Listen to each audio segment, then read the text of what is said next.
नमस्कार दोस्तों, आप सभी का बहुत बहुत स्वागत है हमारे इस प्लेटफॉर्म पर। गाइस, आज है 12 जून 2021 और हम देखेंगे 12 जून का करंट अफेयर। सारे क्वेश्चंस कवर करेंगे, तो पूरा वीडियो ध्यान से देखें, वीडियो के अंत तक बने रहें हमारे साथ। और दोस्तों, ये जो सेशन है करंट अफेयर का सभी के लिए इंपॉर्टेंट है। आप किसी भी एग्जाम की तैयारी कर रहे हैं, किसी भी परीक्षा को देने वाले हैं, तो करंट अफेयर का सेशन आपके लिए मोस्ट इंपॉर्टेंट हो जाता है। तो पूरा वीडियो ध्यान से देखें। और हाँ दोस्तों, अगर वीडियो अच्छा लगे तो वीडियो को लाइक करें, शेयर करें और साथ ही साथ चैनल को सब्सक्राइब करना बिल्कुल ना भूलें और कर दें बेल आइकन प्रेस, ताकि जो नया वीडियो है इसका नोटिफिकेशन आपको मिल जाए। आइए चलिए स्टार्ट करते हैं। देखते हैं आज का पहला प्रश्न है, इलाहाबाद हाईकोर्ट के नए चीफ जस्टिस के रूप में निम्न में से किसे नियुक्त किया गया है? तो ये नियुक्त किए गए हैं justice Sanjay Yadav. Option B आपका राइट आंसर हो जाएगा, जस्टिस संजय यादव। 14 अप्रैल को जस्टिस संजय यादव को यहाँ का कार्यवाहक चीफ जस्टिस नियुक्त किया गया था, यानी कि मुख्य न्यायाधीश नियुक्त किया गया था जस्टिस संजय यादव को इलाहाबाद हाईकोर्ट का। और अब इनको ही मुख्य न्यायाधीश बना दिया गया है, किसके द्वारा? भारत के राष्ट्रपति के द्वारा। तो जो न्यायाधीश होते हैं, मुख्य न्यायाधीश होते हैं हाईकोर्ट की, उनकी नियुक्ति कौन करता है? क्लियर हो गया होगा आपको। तो उनकी नियुक्ति करता है राष्ट्रपति। तो भारत के जो राष्ट्रपति हैं, कौन है भारत के राष्ट्रपति? रामनाथ कोविंद। तो रामनाथ कोविंद जी ने इनको इलाहाबाद हाईकोर्ट का कार्यवाहक मुख्य न्यायाधीश से अब परमानेंट मुख्य न्यायाधीश नियुक्त कर दिया गया है। ठीक है, तो ऑप्शन बी इस प्रश्न का राइट आंसर हो जाएगा, संजय यादव इलाहाबाद हाईकोर्ट के बनेंगे नए चीफ जस्टिस। आइए बढ़ते आगे, अगला प्रश्न देखते हैं। अगला प्रश्न है, निम्न में से किस राज्य सरकार ने असंगठित क्षेत्रों के श्रमिकों के लिए ई निर्माण पोर्टल और मोबाइल ऐप को लॉन्च किया है? तो ये ई निर्माण पोर्टल और मोबाइल ऐप लॉन्च किया गया है गुजरात की सरकार के द्वारा। गुजरात के मुख्यमंत्री हैं विजय रूपाणी और उन्होंने इस पोर्टल को और ऐप को लॉन्च किया है। आइए देखते हैं इससे संबंधित जानकारी। गुजरात की सरकार ने हाल ही में असंगठित क्षेत्र के मजदूरों के ऑनलाइन पंजीकरण के लिए एक वेब पोर्टल और एक मोबाइल एप्लीकेशन शुरू किया है, ताकि इन लोगों को कल्याण योजनाएं जो लाभ होती हैं इनके द्वारा, राज्य सरकार के द्वारा घोषित की जाती है, उनका लाभ उठा सके ये लोग थे। ठीक है, तो इन्हीं सब चीज़ों के लिए एक स्मार्ट कार्ड भी दिए जाएंगे। इस पोर्टल पर इनका रजिस्ट्रेशन होगा। ठीक है, तो ज़्यादा से ज़्यादा जो राज्य की योजनाएं हैं उनका लाभ पहुंच सके, कल्याणकारी योजनाओं का लाभ उठा सके यहाँ के किसान और यहाँ के मजदूर। तो असंगठित क्षेत्र के मजदूरों के लिए ये ऐप है और वेब पोर्टल है। किसके द्वारा? गुजरात के द्वारा शुरू किया गया है। गुजरात के मुख्यमंत्री कौन है? विजय रूपाणी। ठीक है, और आपका राइट आंसर हो जाएगा ऑप्शन डी इस प्रश्न का। आइए बढ़ते आगे, अगला प्रश्न देखते हैं। अगला प्रश्न है, विश्व बैंक ने भारत की अर्थव्यवस्था को 2022 में कितने प्रतिशत की दर से बढ़ने का अनुमान लगाया है? तो विश्व बैंक ने कहा है कि वर्ष 2022 में भारत की जो अर्थव्यवस्था है वो 7.5% की दर से बढ़ेगी। ठीक है, तो वर्ल्ड बैंक ने हाल ही में ये बताया है कि भारत की अर्थव्यवस्था 2021 में 8.3% और वर्ष 2022 में 7.5% की दर से बढ़ेगी। साथ ही साथ विश्व बैंक ने कहा है कि कोविड-19 महामारी से अब तक की सबसे जो खतरनाक दूसरी लहर आई थी, उससे आर्थिक जो वृद्धि है, आर्थिक जो पुनरुद्धार है, उसको नुकसान पहुंचा है। इसलिए जो 2022 की अर्थव्यवस्था है वो थोड़ी कम गति से बढ़ेगी और यह अनुमान है 7.5% का। ठीक है, आई होप आपको सारे पॉइंट क्लियर होंगे। आइए बढ़ते आगे, अगला प्रश्न देखते हैं। अगला प्रश्न है, भारतीय रिजर्व बैंक के डिप्टी गवर्नर महेश कुमार जैन का कार्यकाल कितने साल के लिए बढ़ा दिया गया है? तो ये बढ़ा दिया गया है 2 साल के लिए। महेश कुमार जैन भारतीय रिजर्व बैंक यानी कि आरबीआई के कौन है? Deputy governor. आरबीआई क्या है? भारत का केंद्रीय बैंक है, सेंट्रल बैंक ऑफ इंडिया कहते हैं रिजर्व बैंक ऑफ इंडिया को, भारतीय रिजर्व बैंक को। ठीक है, स्थापना कब हुई थी? 1935 में हुई थी स्थापना। और इसके जो गवर्नर है वो कौन है? शक्तिकांत दास। तो ये याद रखना है आपको। ऑप्शन सी इस प्रश्न का राइट आंसर हो जाएगा, 2 साल। आइए बढ़ते हैं आगे, अगला प्रश्न देखते हैं।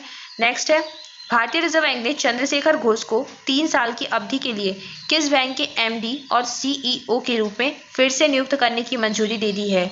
तो ये बनेंगे बंधन बैंक के मैनेजरिंग डायरेक्टर और सीईओ, यानी कि चंद्रशेखर घोष अभी पहले भी बंधन बैंक के एमडी और सीईओ थे और अब इनको फिर से बंधन बैंक का एमडी और सीईओ बनाने की मंजूरी दे दी गई है reserve bank of India RBI के द्वारा। ऑप्शन बी इस प्रश्न का राइट आंसर हो जाएगा। ठीक है, आइए देखते हैं बंधन बैंक से संबंधित जानकारी जो आपके लिए इंपॉर्टेंट हो सकती है। बंधन बैंक भारत की एक बैंकिंग और वित्तीय सेवा कंपनी है। इसका हेडक्वार्टर हो जाएगा कोलकाता में और इसकी स्थापना हुई थी 2001 में। ठीक है, इतनी जानकारी याद रखिए। आइए बढ़ते आगे, अगला प्रश्न देखते हैं। अगला प्रश्न है आपके लिए, अमेरिका के राष्ट्रपति जो बाइडेन ने महामारी को जल्द से जल्द समाप्त करने के लिए दुनिया भर में सबसे गरीब देशों को फाइजर कोविड-19 वैक्सीन की कितने मिलियन खुराक दान करने की घोषणा की है? तो अमेरिका के राष्ट्रपति जो बाइडेन सबसे गरीब देशों के लिए 500 बिलियन कोविड-19 फाइजर कोविड-19 की वैक्सीन की जो खुराक है वो दान में देंगे। ऑप्शन ए आपका राइट आंसर हो जाएगा। आइए देखते हैं इससे संबंधित जानकारी। अमेरिका ने 2021 के अंत तक 200 मिलियन खुराक और 2022 की पहली छमाही में 300 मिलियन खुराक वितरित करने का लक्ष्य रखा है। और अमेरिका ने जो वैश्विक कोवैक्स गठबंधन के तहत 92 निम्न आय वाले देशों और अफ्रीकी संघ को ये वितरित करने के लिए 500 मिलियन फाइजर खुराक खरीदने और दान करने के लिए प्रतिबद्धता जाहिर की है। मतलब कि अमेरिका के जो राष्ट्रपति हैं, अमेरिका की जो सरकार है, तो ये 500 मिलियन की खुराक फाइजर कोविड-19 की जो खुराक है वो दान में देगी। किनको? जो निम्न आय वाले अफ्रीकी संघ के देश हैं, जो बहुत अधिक गरीब देश है, ठीक है, ताकि इस महामारी को पूरे विश्व में खत्म किया जा सके। वैश्विक स्तर पर कोविड-19 जो महामारी है उसका अंत हो सके। ठीक है, क्लियर है आपको सारे पॉइंट? आइए बढ़ते आगे, अगला प्रश्न देखते हैं। अगला प्रश्न है, हाल ही में किस देश ने विदेशी प्रतिबंधों के खिलाफ एक नया कानून पारित किया है? तो ये जो कानून है ये पारित किया है चीन ने। चीन की सरकार ने विदेशी प्रतिबंध कानून पारित किया है हाल ही में। और ये पारित क्यों किया है, क्यों इसकी आवश्यकता पड़ी? तो इस कानून के साथ चीन व्यापार और मानव अधिकार जो होते हैं उन पर बढ़ते अमेरिका और यूरोपीय संघ के दबाव के जो खिलाफ है अपना बचाव करना चाहता है। ठीक है, तो चीन की संसद क्या है? याद रख लीजिए, नेशनल पीपल कांग्रेस चीन की संसद हो जाएगी।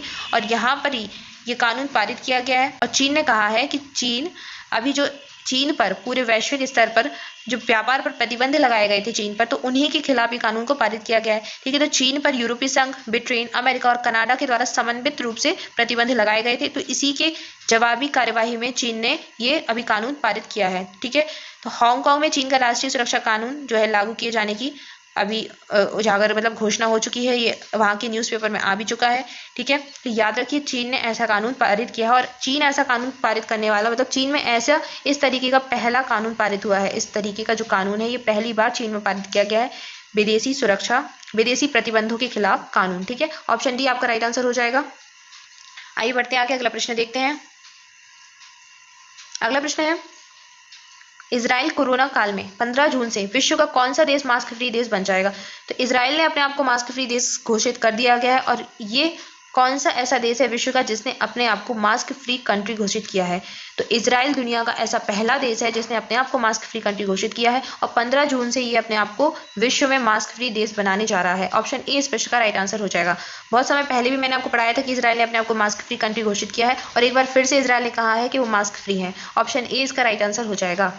अगला प्रश्न देखते हैं। अगला प्रश्न है, ऑस्ट्रेलिया में खोजे गए एक बड़े डायनासोर का उपनाम क्या रखा गया है? तो ऑस्ट्रेलिया में हाल ही में अभी एक बहुत बड़े डायनासोर का जीवाश्म खोजा गया है जिसका नाम रखा गया है कूपर। ऑप्शन ए आपका राइट आंसर हो जाएगा। तो डायनासोर का जीवाश्म मिला है कहाँ पर? ऑस्ट्रेलिया में। और ये ऑस्ट्रेलिया में डायनासोर का मिलने वाला सबसे बड़ा जीवाश्म है और इसका नाम रखा गया है कूपर। ऑप्शन ए इसका राइट आंसर हो जाएगा।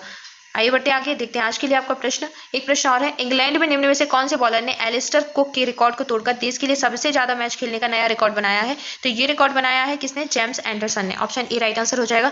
तो जेम्स एंडरसन ने ये रिकॉर्ड बनाया है। किसका रिकॉर्ड तोड़ते हुए? एलिस्टर कुक का। इंग्लैंड के लिए सबसे ज्यादा मैच खेले हैं तो एलिस्टर कुक, जिन्होंने 2006 से 2018 के बीच इंग्लैंड के लिए लगभग 161 अंतर्राष्ट्रीय टेस्ट मैच खेले थे। और इन्होंने 2003 से अपना जो है टेस्ट करियर की शुरुआत की थी। तो एलिस्टर कुक का रिकॉर्ड तोड़ दिया है अब जेम्स एंडरसन ने। ठीक है, ऑप्शन ए इस प्रश्न का राइट आंसर हो जाएगा। आइए बढ़ते हैं आगे, देखते हैं आज के लिए आपका प्रश्न। आज के लिए आपका प्रश्न है, किस राज्य ने ऑक्सीजन कंसंट्रेटर के लिए एक डोर स्टेप डिलीवरी सेवा शुरू की है? हरियाणा, पंजाब, दिल्ली या फिर उड़ीसा? इस प्रश्न का सही उत्तर आप सभी को करना है। कमेंट बॉक्स में आप सभी आंसर जरूर करें। आपका जो आंसर सही हो, आपको जो सही आंसर लगे वो जरूर से करें और ज़्यादा से ज़्यादा लिखने का प्रयास करें, क्योंकि आप जो भी चीज़ लिखते हो वो आपको बहुत अच्छे से याद हो जाती है और वो प्रश्न आपका परीक्षा में कभी भी गलत नहीं होगा। तो सारे स्टूडेंट्स आंसर जरूर से करें। And thank you guys for watching this video. आप सभी घर पर रहें, सुरक्षित रहें और पढ़ाई करते रहें। और हाँ दोस्तों, अगर वीडियो अच्छा लगा है तो वीडियो को लाइक करें और शेयर भी करें अपने दोस्तों के साथ। आपके जितने भी स्टडी ग्रुप हैं, जितने भी सोशल मीडिया प्लेटफॉर्म है, सभी जगह वीडियो को ज़्यादा से ज़्यादा शेयर करें और सपोर्ट करें हमारे चैनल को। और हाँ दोस्तों, अगर अभी तक आपने चैनल को सब्सक्राइब नहीं किया है तो सबसे पहले जल्दी से कर दें चैनल को सब्सक्राइब और कर दें बेल आइकन प्रेस, ताकि जो नया वीडियो है उसका नोटिफिकेशन आपको आसानी से मिल जाए। आज के लिए इतना ही, मिलते हैं नेक्स्ट वीडियो में। Thank you so much.